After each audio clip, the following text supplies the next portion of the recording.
El dogma de tres dioses. El dogma de tres dioses fue adoptado por muchos evangélicos durante la Reforma Protestante, pero esa doctrina es puramente de la iglesia tradicional, de la romana, porque por decreto del emperador Constantino en el Concilio de Nicea, se llegó a establecer que Dios está dividido en tres personas y que son tres dioses y que cada persona tiene voluntad propia. Todo lo contrario, lo que dice las Santas Escrituras, bendito Dios, ayúdanos a ponernos de acuerdo. Antes del año 200 no existía ningún indicio de mencionar la palabra Trinidad. Antes del siglo II no existía ese dogma porque se basaba solamente en las Santas Escrituras.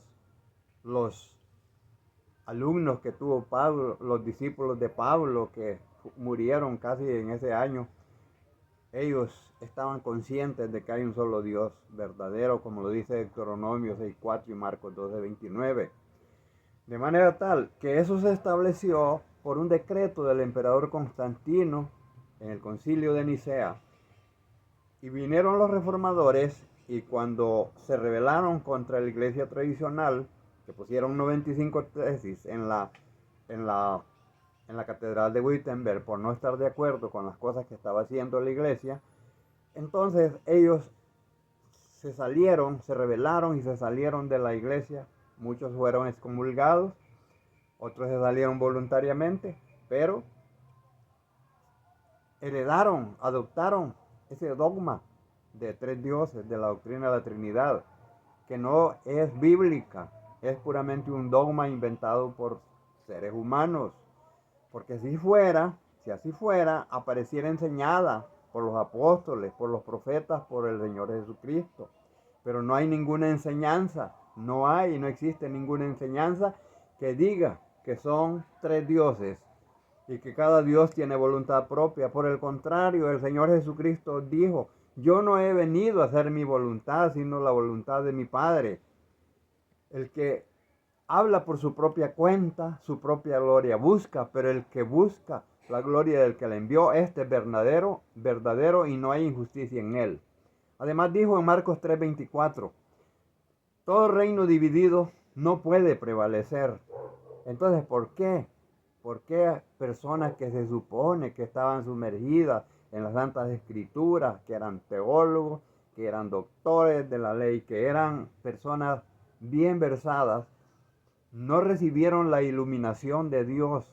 Además, no se necesita iluminación de Dios, aunque sí, ahí lo dice la palabra que el Hijo es el que revela la deidad de Dios. El Hijo es el que revela quién es el Padre y quién es el Hijo, ¿sí?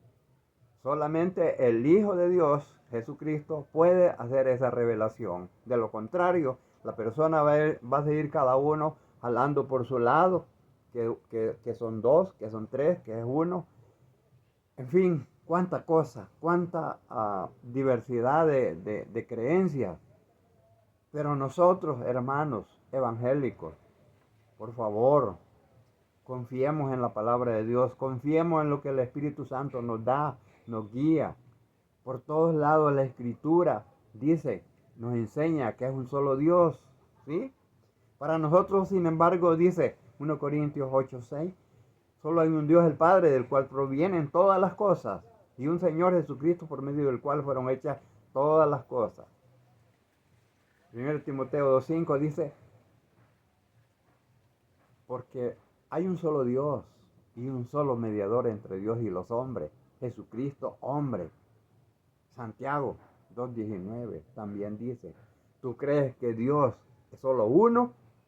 Bien haces, porque hasta los demonios creen así y tiemblan solo de pensar que son dos o tres o cuatro, porque ningún reino dividido puede prevalecer. Si Satanás está dividido contra sí mismo, no puede prevalecer. Eso lo dice la Santa Palabra. Entonces, ¿por qué? ¿Por qué no podemos entender el por qué? Es que no pueden aceptar humildemente la doctrina de un solo Dios, ¿sí? Porque aunque la palabra aparentemente diga que son dos, aparentemente, oiga bien, diga que hay un Padre y que hay un Hijo, pero el Señor Jesucristo lo aclara y lo enfatiza y lo reitera. El Padre y yo uno somos, no somos dos. Aunque ustedes estén viendo dos, no somos dos. ¿Por qué? Porque el Padre está dentro de mí y yo estoy dentro del Padre, ¿sí? Porque Jesucristo, según dice la palabra bendita, dice que Él es la palabra de Dios y que está en el seno del Padre y que permanece y vive para siempre. La palabra es bien clara en explicarnos eso. Ahí no hay confusión. No hay necesidad de sacar un aguacate y compararlo con la Trinidad y decir que la cáscara, que la comida y que la semilla. No hay necesidad de comparar a Dios con un huevo y decir que así como el huevo, así es la Trinidad. No hay necesidad de decir que el Dios verdadero es como el agua, que se manifiesta como agua, ¿sí? Como hielo y como vapor. No hay necesidad. ¿Para qué buscar tantos argumentos fallidos que no sirven para nada, sino para confundir, pudiendo irnos con humildad? Porque yo sé que el ego no permite que nosotros rectifiquemos una doctrina que tenemos equivocada en el corazón. El ego no lo permite, porque ¿qué van a decir de mí si ayer pensé una cosa y hoy estoy pensando otra? Me van a criticar.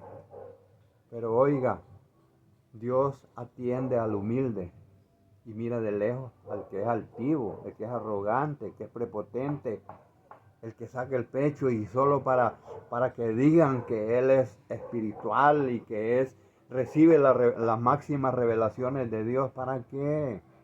Si Dios, si Dios dice que seamos humildes, por medio de Pedro también nos dice que seamos humildes para que seamos exaltados cuando Dios lo considere conveniente.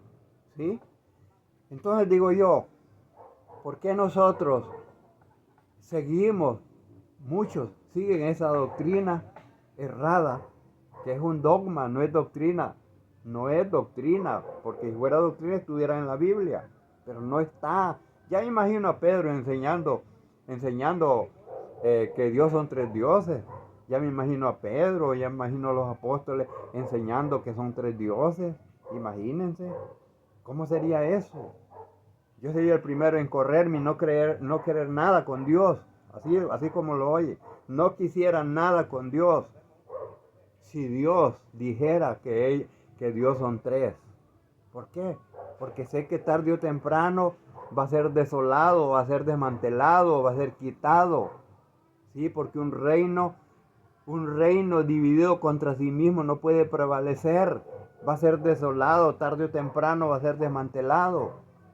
Así como va a ser desmantelada la doctrina de la Trinidad, va a ser desmantelada porque no está basada en la roca firme que es Cristo Jesús, sino que está basado en creencias de hombres, en tradiciones de hombres, que son conforme a los rudimentos del mundo, que son conforme a las tradiciones de los hombres. ¿Sí? Entonces digo yo, deberíamos ya empezar a rectificar las doctrinas que tenemos erradas en nuestros corazones.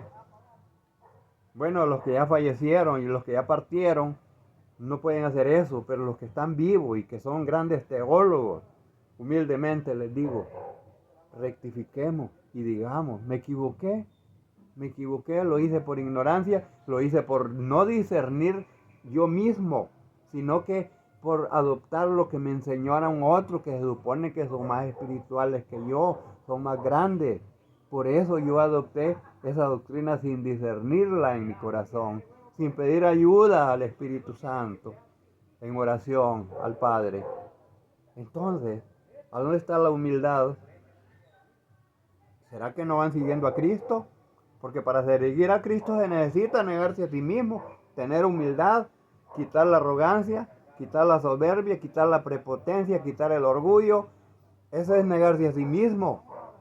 Luego tomar su cruz, ¿sí? Porque lo van a criticar, lo van a criticar si usted no rectifica.